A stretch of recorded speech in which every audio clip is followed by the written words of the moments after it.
Greetings all, I am the Comics Kid 2099 and I am here to talk about a movie that has been part of my life for as long as I can remember. Predictably, on December 24th, I am going to be talking about Tim Burton's The Nightmare Before Christmas. This movie was initially thought up by Tim Burton, was directed by Henry Selick, and stars people such as Danny Elfman, Chris Sarandon, and Catherine O'Hara.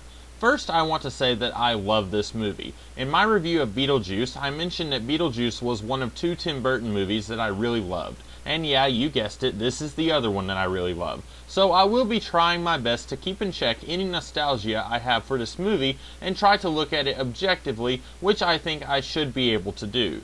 The concept for this movie allegedly came about when Tim Burton saw Halloween decorations being taken down in a store and Christmas decorations going up. So it's good to know that this movie is still relevant today, as it often feels like Christmas time takes up a third of the entire year. Anyway, beyond the style of the movie, which Tim Burton is quite well known for in all of his movies, this movie is actually about something, which shouldn't really be something to celebrate because, in my humble, all movies should be about something, but sadly that's not the case. Anyway, I'm digressing. Nightmare Before Christmas isn't just about the surreal gothy blending of Christmas and Halloween iconography. It's about being burnt out on whatever it is that you do and how you handle that feeling. Naturally, in real life, if you are burnt out on whatever it is that you do, kidnapping someone else and taking over whatever they do to inject a little excitement into your own life is not going to be an option. Or if it is, then maybe you should seek counseling. Some of the best movies, in my humble, are the ones that take some aspect of reality and exaggerate that aspect and turn it into a story of some kind. For example, Toy Story could be just a movie about talking toys, or it could be a disguised story about a child who has to deal with the fact that he's no longer an only child. And I'm definitely not the first person to point out that the X-Men movies are about acceptance and tolerance. Could be those things in regards to mutants, or it could be those things in regards to the real world. So, like I said, this movie, when you get past the quirky Tim Burtonisms, is about a guy who is sick and tired of doing the same thing over and over and wants to shake things up.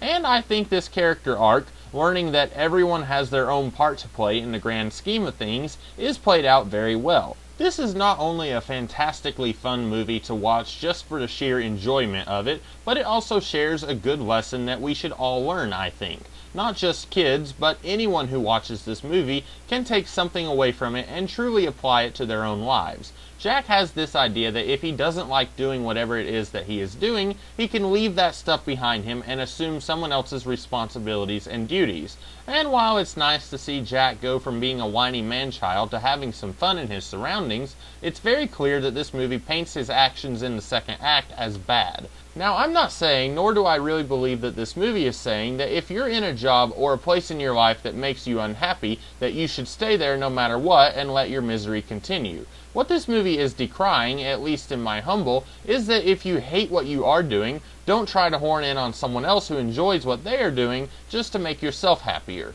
What little we see of Santa Claus indicates that he adores what he does, and he hates the idea that someone else would try to take over his job. Now, naturally, this whole metaphor for real life and what's going on in the fictional world of this movie doesn't exactly work 100%. At the moment, I'm having trouble thinking of a situation in the real world that would be similar to what Jack did, besides actually kidnapping someone so that you can take over their job. But still, even if the lesson isn't entirely clear in what we should or should not do, I still find it to be a good lesson to take to heart. Moving beyond themes and messages that this movie tries to sell, what do I think of the movie? Well, very rarely do I really enjoy musicals. In fact, I can think of two musicals that I have watched multiple times on purpose, and this is one of them. I really like most of the songs that we get here, with the exception being just about anything that Sally sings. Not sure why, but I just can't stand her singing. So if you're not into musicals and you've somehow never seen this one, maybe you should give it a try. Yes, the songs are an extremely lazy way of telling the audience what the characters are thinking, but that's a trope of all musicals. In my creative writing class, we were relentlessly told to show, don't tell. Well, this musical and any other musical violates that rule because even though the songs are pretty and catchy, they are telling us what is going on rather than showing. But I'm okay with that here. This would be much more egregious if it was characters literally just speaking and describing how the plot moves forward and how their characters are changing without the catchy songs. As far as the plot is concerned, when you look at it all in one big picture, I really don't have any problems with it. I do wish that Oogie had played more of a part in the first 2/3 of the movie, as when he is finally introduced, it seems a little forced and sudden. I think this is really because this movie is trying to embody two of the three kinds of conflict that stories can run with. If you'll recall, the three types of conflict are man versus man, man versus self, and man versus wild. This movie is primarily a man versus self movie, as Jack is struggling with his nature and trying to change his nature. It tries to shove the man versus man thing in there at the very end, and while I don't think it's as much of a problem as I used to think, I do believe that this movie could have been better if the man versus man elements had been more evenly distributed throughout the movie. And speaking of Oogie, we sadly don't really get anything worth mentioning about this guy. Why does he do what he does? Why do the other people in Halloween Town fear him so much? And if they fear him that much, why let him continue living? It only occurred to me the last time I watched this movie that Oogie was actually planning to eat Santa Claus and Sally before Jack came and rescued them. Seems such an out-of-control maniac would have stirred up the people of Halloween Town into action long before the events of this movie. But hey, maybe that's a statement the storytellers are trying to make, but if it is, I'm not really sure what it is they are trying to say. Anyway, I do think Oogie's motivations are virtually non-existent. Being a hungry cannibal isn't really gonna cut it, I don't think. This again all goes back to Oogie existing in the first 2/3 of this movie only in whispers, and then suddenly being a physical threat that our characters have to face. I'd have liked more of a tangible reason as to why he's so despised, and why he hates Jack so much, and vice versa. Apparently in the video game The Nightmare Before Christmas: The Pumpkin King that came out in 2005, it is revealed that Oogie was the lord of his own holiday, but that's not in the movie, so as far as I'm concerned, it doesn't count. Basically, I wish Oogie's motivations and goals and such were made a little more clear, and if he is just a crazy cannibal, then I wish that we had something 100 times better than that.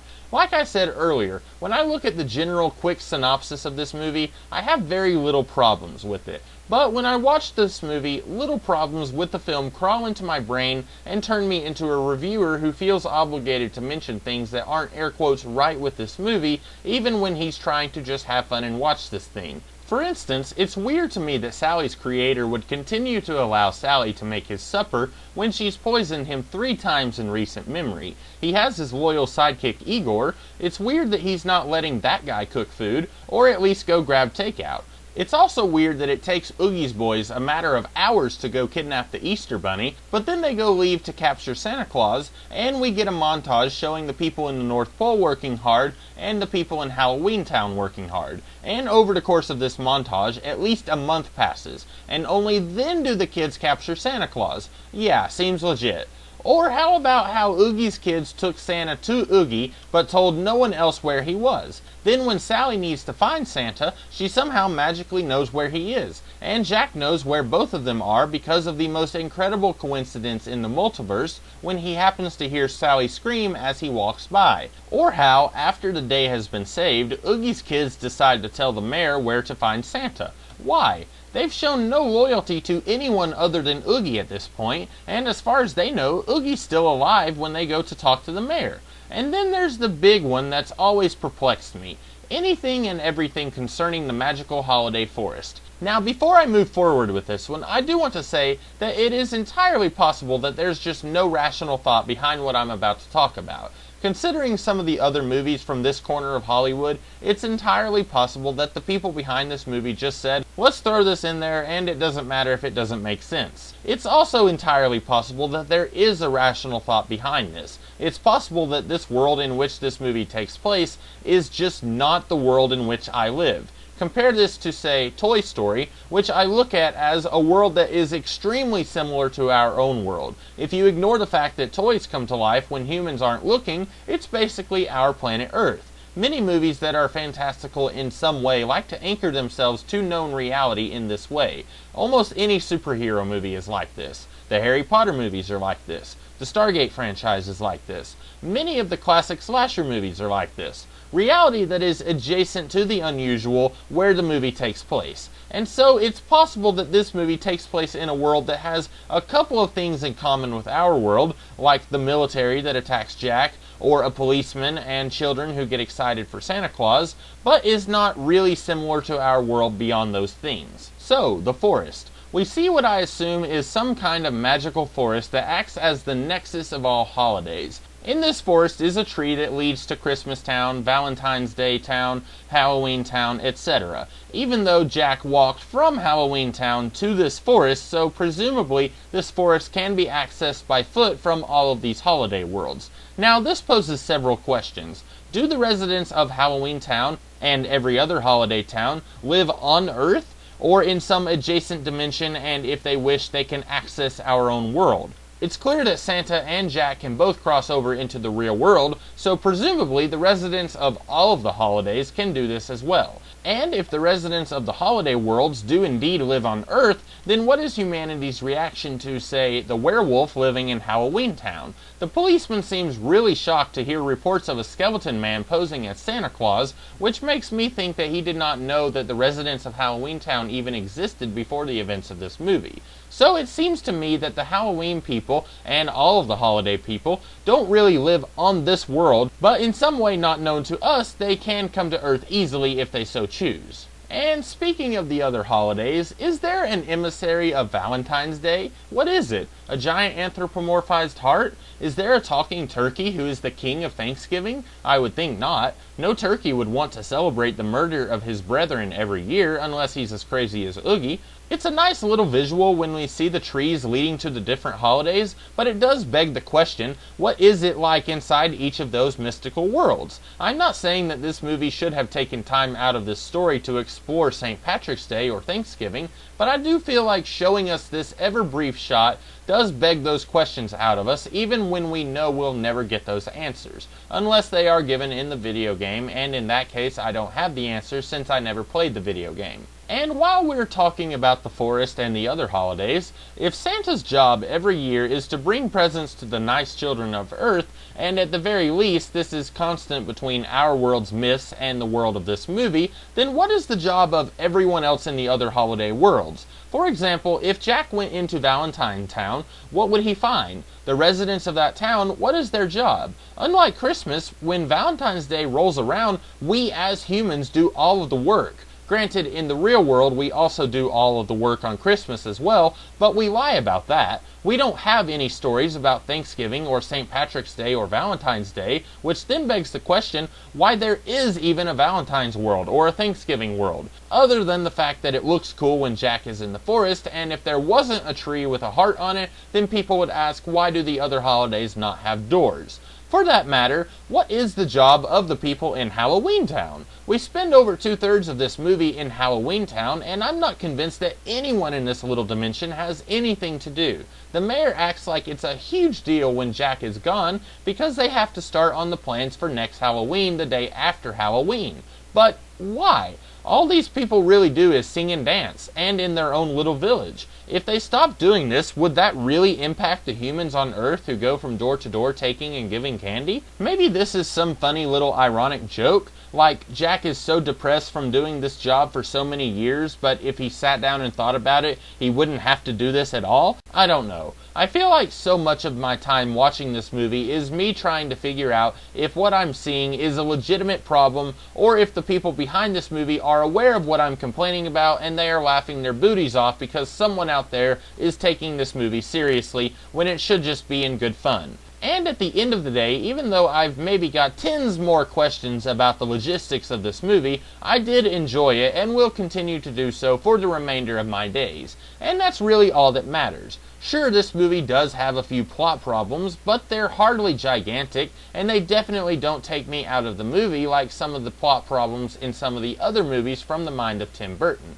So I am going to come away from this review saying that sure, if you really like to overthink stuff, even more than me, you might not entirely enjoy this movie. But I would call out this movie when I felt it needed to be called out, and I still loved it. So that's all I have to say about this movie, guys. I hope you enjoyed the film, and I hope you enjoyed my review as well. If you did, be sure to like, share, comment, and subscribe. And I will be back tomorrow with a special kind of video. So until then, be safe, and I'll see you then.